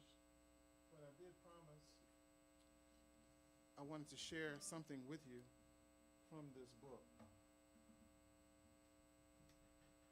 And this is, I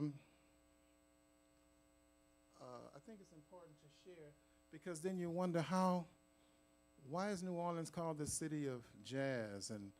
And do I have an issue with jazz? And why are we at the Jazz Museum and not the Blues Museum?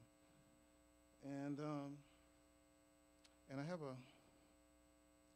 section in here that kind of gives you some understanding of where we are, and what hopefully we'll have a symposium here at the Jazz Museum sometime, and debate on whether or not we should continue to be referred to only as the birthplace of jazz, when really we are the birthplace of blues. We can be both. But I will tell you that I was born Negro, and that Negro people used to live in Louisiana, and there was no rapture. They didn't get on a boat and leave. They're called African American now, and because the word Negro, which I don't have a problem with the word, it just means black in Spanish. But it became a pejorative, and so the people decided they needed to move on from that term. And since it was a pejorative, they decided they wanted to be called black, African American, whatever.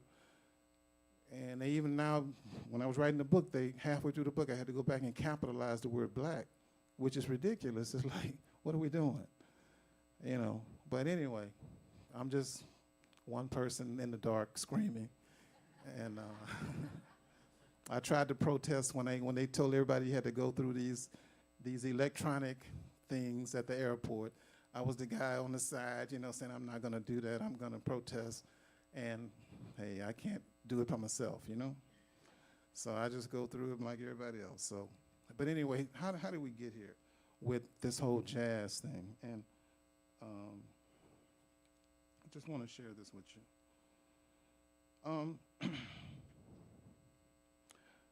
When people hear, no.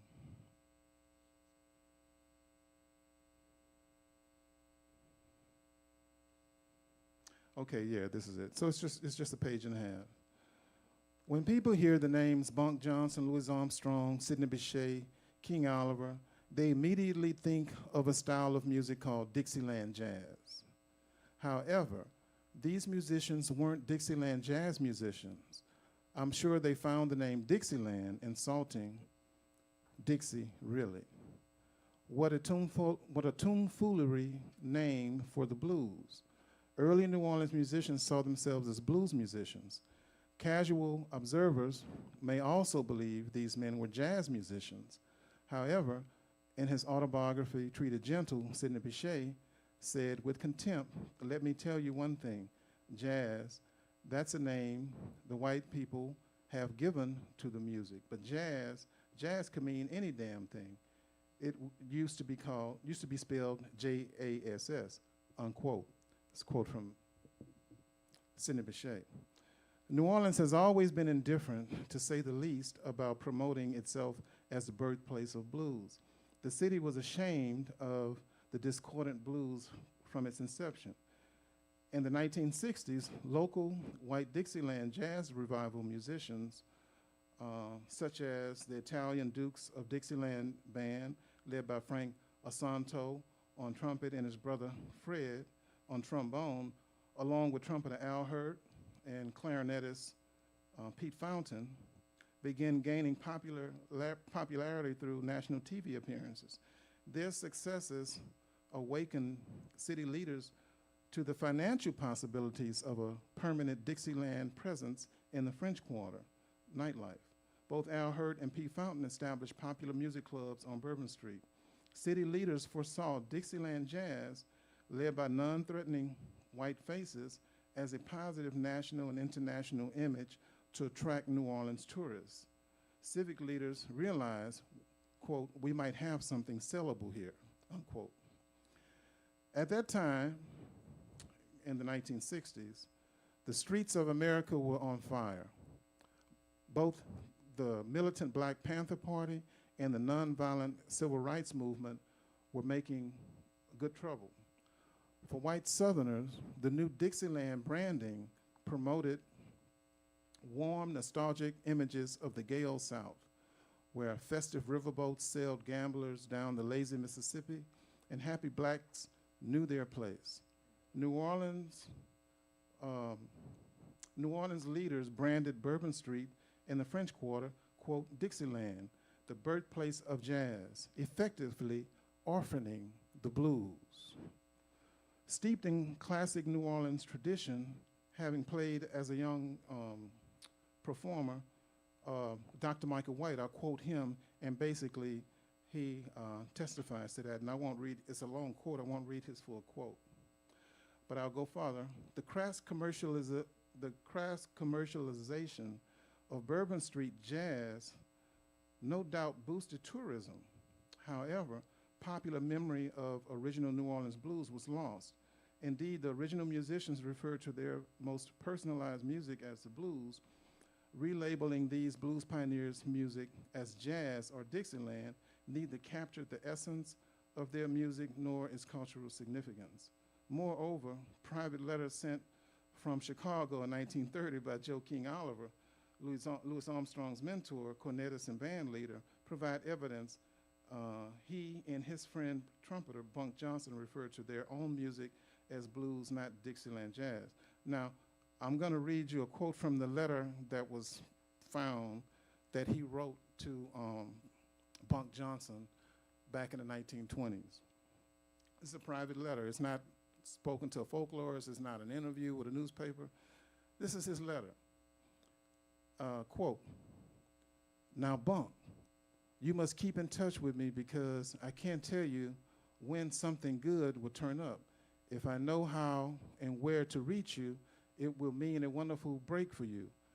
In the meantime, I will send you a few numbers to arrange. I can give you some extra change as a sideline. Have you got any good blues? If so, send them to me and I will make them and bring you some real money. When making my arrangements, always write the cornet a real low down solo a la Bunk. Remember how you used to drive the blues down? Oh boy. Now that's a quote from a letter King Oliver, who's the mentor of Louis Armstrong, writing to Bunk Johnson.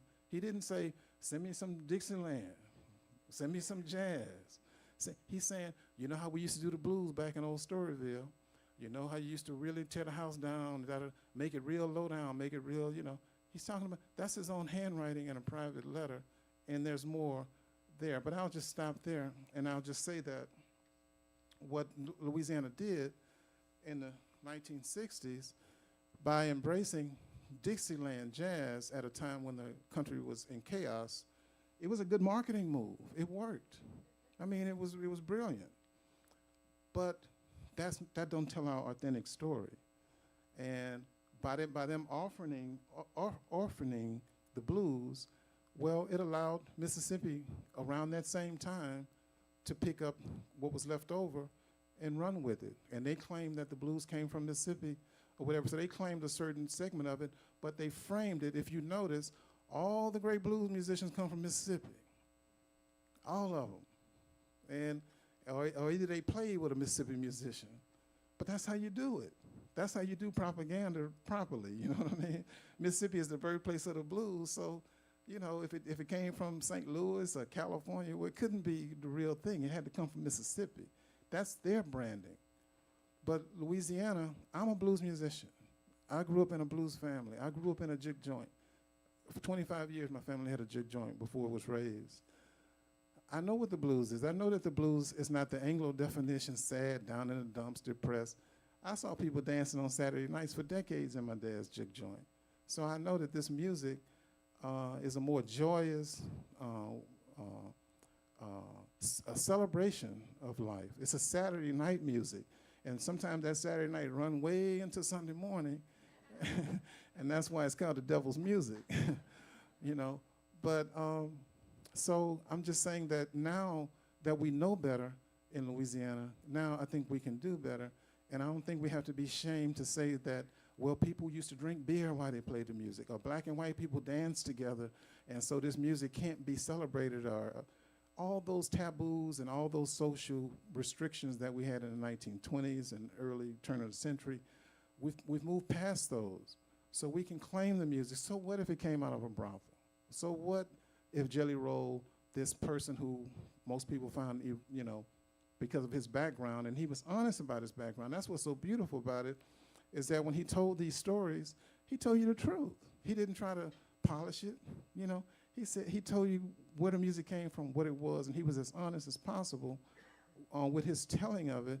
And he left us a great gift in his oral stories and in his music. And if he wasn't the,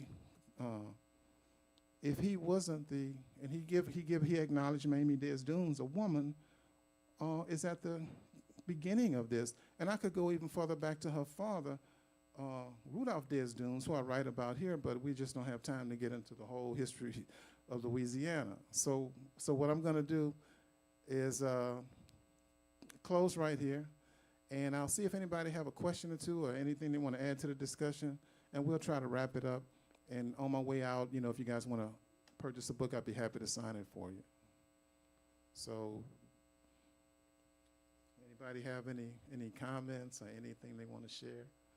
And by the way, Nick Spitzer is in here tonight, and Nick Spitzer, I wrote about him lovingly in this book, and he's essential to me becoming a recorded blues musician. He is the person who saw me playing at my father's club, encouraged me, and gave me, you know, the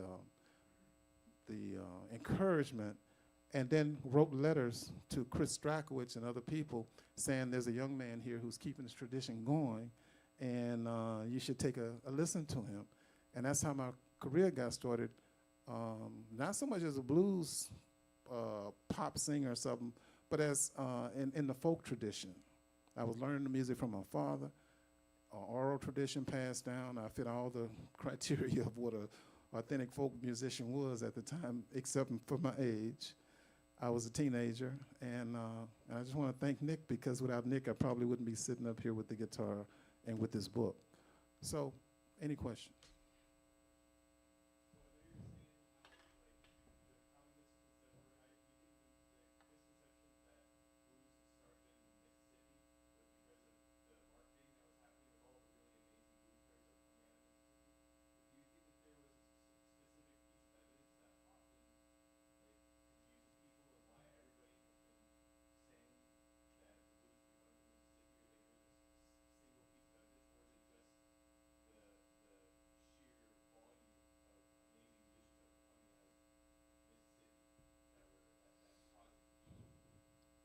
It's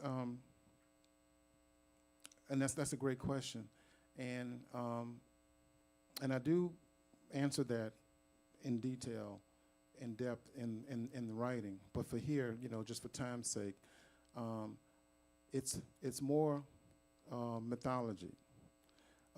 It's the crossroads story of Robert Johnson, and it's also, it has to do with eugenics. You know, what I found and what shocked me in my research is that a lot of the reasons why people were in prisons recording and in chain gangs recording quote unquote authentic black expression, it leads you down a whole rabbit hole to eugenics and about feeble-mindedness of black people not being able to be sophisticated. And so if you heard somebody playing a piano and he played this scale or that scale, well, you know, black people just learned, I'm being facetious here, black people just started to hear music harmony just say 50 years ago, because they just from the jungle. You know, you start with that kind of premise at Harvard, and you start with that kind of premise of eugenics that goes back to these Ivy League schools, and then you start with that premise. And so if somebody is like Jelly Roll Martin, who can play all kind of operatic stuff on the piano and play this and play that, then you dismiss him. Well, he's not authentically black. You know, he's not really primitive enough. So primitivism is, and there was a primitive art movement in paintings, Picasso. You know, primitivism has its place, but the Ivy League schools and stuff that was their specialty, justifying Jim Crow, justifying slavery, and they came up with all kind of pseudoscientific stuff. And I would say in my book, I did say that the trumpet player, Buddy Bolden, the first man of blues, I hypothesized that, because people say he probably made a recording where I can't find the recording is lost to time. But he made a recording supposedly, and it was lost. But a lot of the recordings that were made in 1901, 1902, 1903 of black people they were eugenic studies, and they weren't studies trying to capture music. They weren't musical scouts. They were doing eugenic stuff, and if they recorded that man and recorded his music, then they decided he's feeble-minded, he's a trouble to society, and he spent the rest of his life in Jackson. That's what he sent people who were feeble-minded. You know, he spent in the crazy house. Never played his trumpet again. He was committed in 1907. So he's supposed to be the first man of blues. He deemed as being feeble-minded, crazy, insane, and that's what they did with. And so when Freddie Keppert, who was in the Creole band, when they offered him a chance to, hey man, let's make a recording, he said, no, brother, that's not for me, you know? And so the Dixieland Jazz Band made the first recording, even though the Creole band was playing in New York at the same time and was offered a recording opportunity days before the Dixieland Jazz. That's the story that we know. But it has to do with primitivism and people wanting to promote that to justify Jim Crow and segregation and all these other kinds of things. And I'm not saying that every folklorist, because Nick Spitzer is not that type of folklorist. But and Chris Stryker was not that type of folklorist. I'm not painting everybody with this brush, but people will get the books and get the writings of somebody who was that type of folklorist, like Lomax, like John Lomax. And then they study that and just continue on with it without questioning it. He recorded Lead Belly, he recorded some great music, but the way he described the music or the things or the methods that he used, they just Jim Crow kind of racist methods that he used. So if you were an intelligent person, deemed quote unquote intelligent, and of course people of all walks of life are, but if you didn't fit his criteria of primitivism, you didn't get recorded, you didn't get promoted as being authentic folk. I don't know if that answers your question, but that's something to think about, and that's something that that Mississippi pushes, the primitivism. They push that angle. New Orleans was a little bit more sophisticated as a culture, older culture, and that's why people just try to ignore New Orleans when they talk about the blues, because blues is supposed to be primitive, you know, that type of thing. I think we're done. We're out of time. I'll see you guys next time, but I'll be happy to sign a book if you want a book.